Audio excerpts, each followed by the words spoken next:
Good morning, beautiful, powerful, magnificent creators. You can't get it wrong and you never get it done. So come on, let's just have some fun. But you know, it's not always fun. Of course not. If it was always fun, it would be boring because fun wouldn't be fun. Fun would just be normal, and when then normal becomes boring, like lukewarm. I'm just so appreciative today of the teachings of Abraham Hicks. For those of you who know what I'm talking about, you know what I mean. For those of you who don't, check it out on YouTube. You might like it. For me, the most radical aspect of the teaching of Abraham is that ultimately the teaching of Abraham says, follow your bliss, do what feels good to you, and that each of us has an inner being within us, a higher guidance, which is essentially the greater part of us. Only a part of us has come down to experience this earth. The greater part of us is still in non-physical, which means it's spiritual, which means it's perfect, eternal, fully love, fully bliss all the time. And we're here to sift and sort. We're here to find out what we don't want, so then we shoot a rocket for what we do want.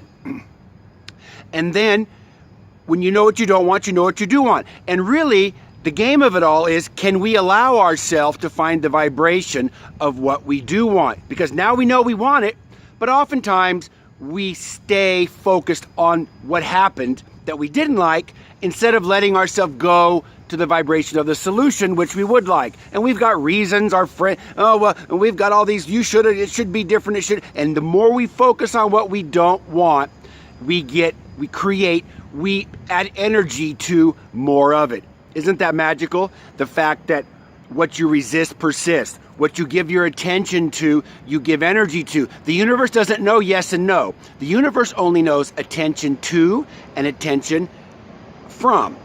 So anytime we pay attention to something, even if we're saying, no, the universe hears, go. Because attention to it brings me more of it. Now, to me, this is one of the most powerful truths in the whole multi-uni Sally Billy Bob verse. That's a new word. Feel free to use it.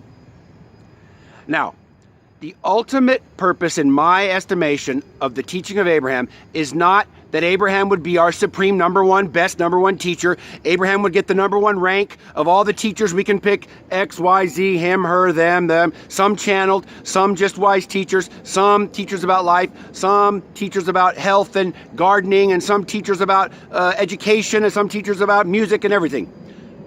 Abraham's goal is not to be seen as a teacher in the way that another Gandhi was, or anyone, I don't know.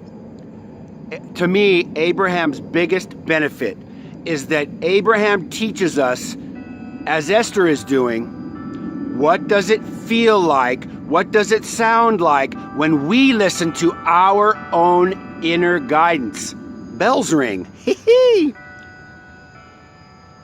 We each have an emotional guidance system that tells us if what we're thinking, believing, doing is lining up with the greater part of ourself, which has become all that we've desired. See, the greater part of ourself, every time we desired something greater, the part of us that's in the non-physical, it became it instantly.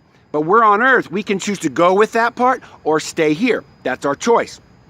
Now, so,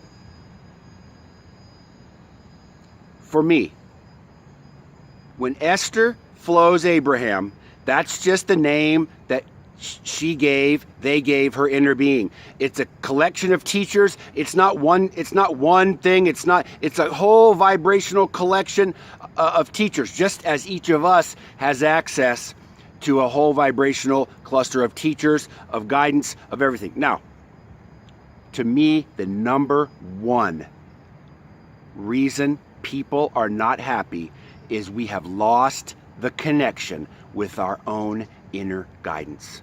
Plain and simple. Because if you look at the beauty, fun, joy of children, they're integrated. They do what they want. They have fun. They laugh. They play. They go. They see. Oftentimes, I'm at the park and I see children that see the playground. They see the jungle gym, and they just, boom, they run. Their energy just bursts forward. And yet, through our years of training and this and this and this, you know what I mean, we've lost connection. And even those who are strong advocates, strong fans of Abraham, we still live in a conflicted state where we forget that our inner being only emanates love, only emanates confidence, only emanates strength, only emanates yes, yes, yes.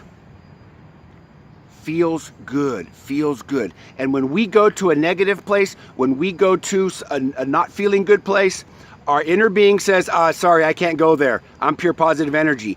You got to go there by yourself. And when we go there by ourselves, we feel disconnected. And it doesn't feel good because we're disconnecting from our higher guidance.